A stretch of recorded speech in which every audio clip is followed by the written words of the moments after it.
Hi, I'm Gail Bremner.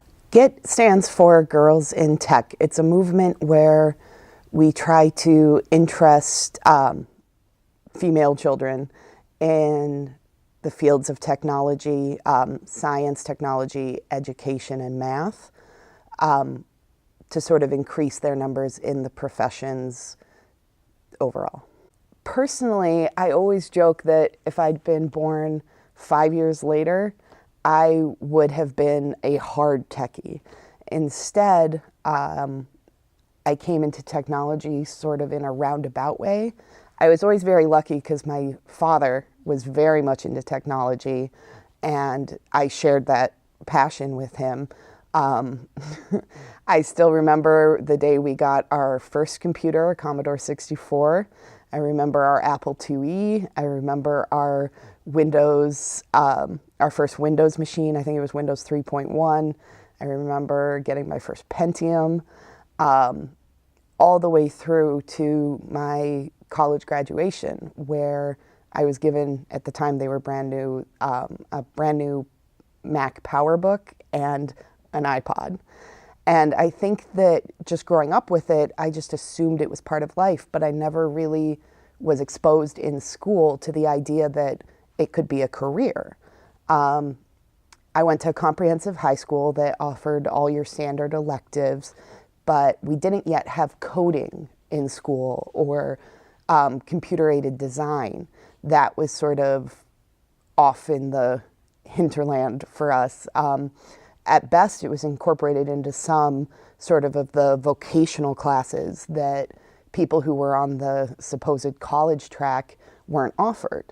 And so I really became sort of an English person by default, and I studied English.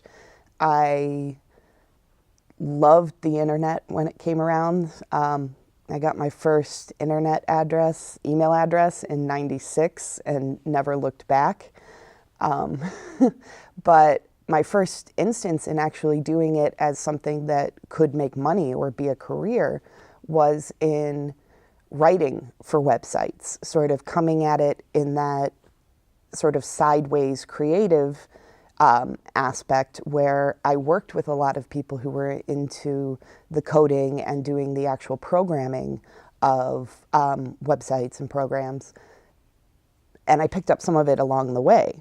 And what strikes me nowadays is that students have these opportunities. They are available at their schools, not just here at Southeast Career Technical Academy, which is a tech school where we sort of focus on the coming technologies and try to pull students into things that will be part of their future.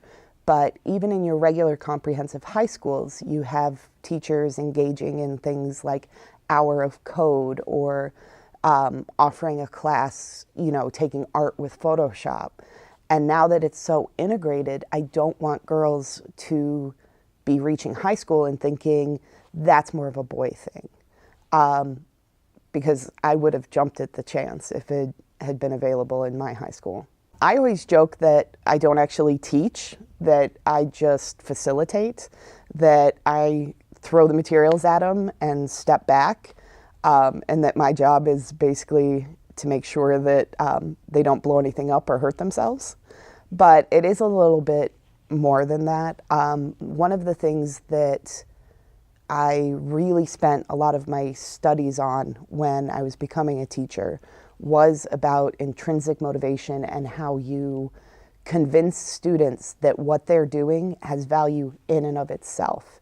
I've never been a teacher that will say, well, if you do this, you'll get an A and that'll go on your report card and your parents will be happy and, you'll get into a good school.